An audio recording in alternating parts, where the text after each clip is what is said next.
I refuse to walk my daughter down the aisle because of what she did to her mom. This has been an ongoing issue in my family for a while, but now that the wedding is coming up, everything has come to a head. I 50M have a daughter, Emma 26F, who I've always had a very close relationship with. I've been married to my wife, Emma's mom, Laura 49F, for 30 years now.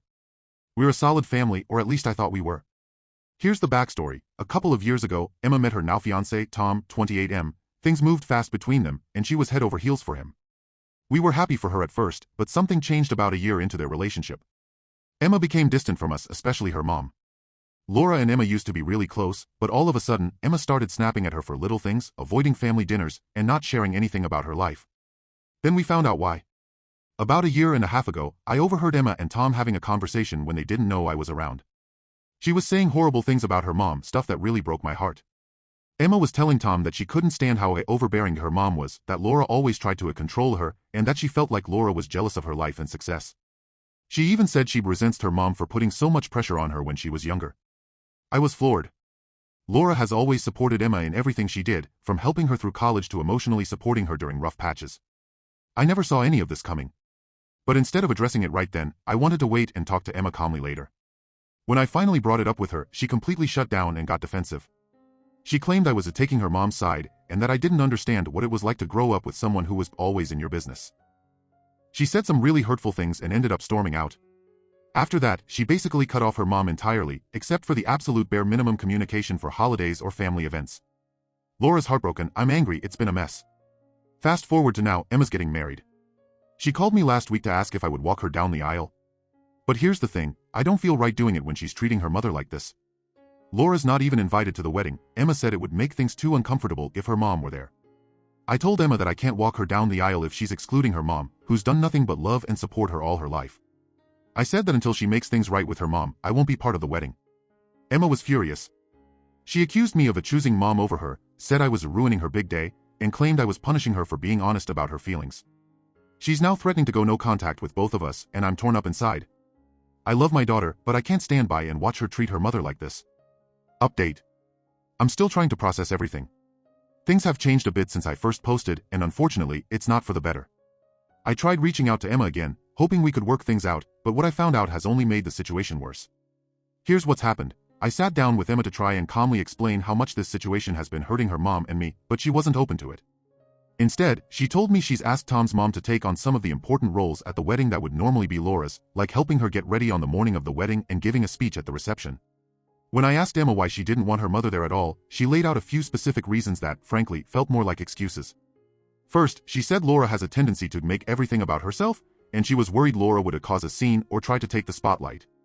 Emma brought up how, at her engagement party, Laura made several comments to the guests about how hard it is to let go of your little girl, and kept trying to give a toast even though Emma and Tom had planned for only the best man and maid of honor to speak. Emma said she felt embarrassed and that it was one of the reasons she felt Laura would try to control things on the wedding day. Emma also claimed Laura has a habit of undermining her decisions. For example, when Emma first started dating Tom, Laura expressed concerns that things were moving too fast, and Emma felt Laura was trying to influence her choice in partners.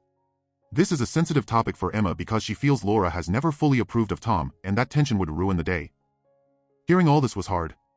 Laura may not be perfect, but the idea that she would intentionally make Emma's wedding about herself or try to sabotage the day is just unfair. She's only ever wanted to be there for her daughter, and I know Laura's been nothing but supportive, even when she's had concerns about Tom. When Emma told me that Tom's mom, Sandra, would be filling these roles instead, my heart broke. Laura has dreamed of helping Emma on her wedding day since she was a little girl. Being uninvited was already devastating, but hearing that Tom's mom is taking her place in these intimate moments feels like a complete betrayal. It's not just that Laura's being excluded, it's that someone else is being given the role she should have had. I tried telling Emma that this would only hurt her relationship with her mom further, but she doubled down, saying she needed people around her who supported her decisions and didn't make her feel guilty. She's convinced that Tom's mom understands her better and is more in tune with who she is now. It was a gut punch to hear that, especially knowing how much Laura has always supported her. As for walking her down the aisle, no, I haven't changed my mind. I can't be part of this wedding when Laura is being disrespected like this. It feels wrong to stand by Emma's side while she's doing this to her mother, who has only ever tried to be there for her. I'm not sure where our family goes from here. Emma is now saying she might cut contact with us if we don't respect her boundaries, and honestly, I'm heartbroken. I don't want to lose my daughter, but I also can't stand by and let her continue to treat her mom this way. Thanks again for all the support. I'm still trying to make sense of everything, and I guess only time will tell how this plays out. Second story. AITA for tricking my ex into admitting to her affair. Pretty much the title. I felt like something was off, so I went through her phone and found messages between her and a male friend that seemed suspect, discussing meeting up when she'd never mentioned it to me, flirting, talking in coded language about sex, etc. There was nothing overt, but still pretty sketchy. I figured she'd just lie and bury things deeper if I confronted her, and she was actually cheating, so I set up a fake Instagram account and sent her a message saying I knew she was fucking her friend, had the receipts, and was going to contact her partner in 3 days whether or not she confessed. The next day she sat me down and admitted to cheating, but wouldn't tell me who it was or how long it had been going on. She was sorry, she loved me and wanted to make things work, it meant nothing, blah blah blah. I told her that I already knew, and that it was me who had sent her the message. My ex lost it and I had to leave the apartment and go stay with a friend to get away from her. She was gone along with most of her clothes when I came back the next day. She'd completely trashed the place while I was gone. This all happened a few weeks ago and it has been pretty tough ever since. It sucked having to find a new place to live and separating our stuff while dealing with feeling like shit. To make it worse, I'd met the guy several times, shaken his hand, bought him a drink, thought he was harmless, etc. Mostly I feel like an idiot for having trusted her. I've never cheated on anyone and I assumed my ex was cut out of the same cloth. My ex is adamant that I'm an asshole for what I did to her, but I don't really feel like I owe her anything. Update. I told a few people about how I'd caught her cheating and I guess it wasn't hard to put 2 and 2 together. My ex also tried to call me about 100 times. I know she knows my Reddit account because she sent me a screenshot of the post along with a long, abusive message threatening all sorts of things. I blocked her everywhere after that. I want to clear a few things up. Going through her phone was wrong, I get that. To be honest, it's the first time I've ever done anything like that in a relationship, and it was only because there were so many things that gave me bad vibes: late nights out with vague explanations, being caught in various lies, sleeping with her phone under her pillow or leaving it face down on the charger, etc. I left the apartment because my ex has a history of violent histrionics when she doesn't get her way. I didn't want to put myself in a compromising situation where she could either hurt me or make up stories about me hurting her. I had a bug-out bag packed and ready to go before I hit send on the message just in case. She didn't do any real damage to the apartment, just threw my stuff around while having a tantrum. It took a few hours to clear up and nothing valuable was damaged, so I figured it was easier to just let it slide. I had to stay in contact with her while we divided up our joint finances, furniture, and various other stuff accumulated over a 4-year relationship. As of yesterday that's all done, which is why I waited several weeks to make the initial post. She is now blocked everywhere. Yes, I took the cat with me. We've both been crashing at my friend's place while I look for a new apartment. He's doing great. He was always my pet anyway, my ex tolerated him at best. I told my ex that I was the one who sent the message because I wanted her to know.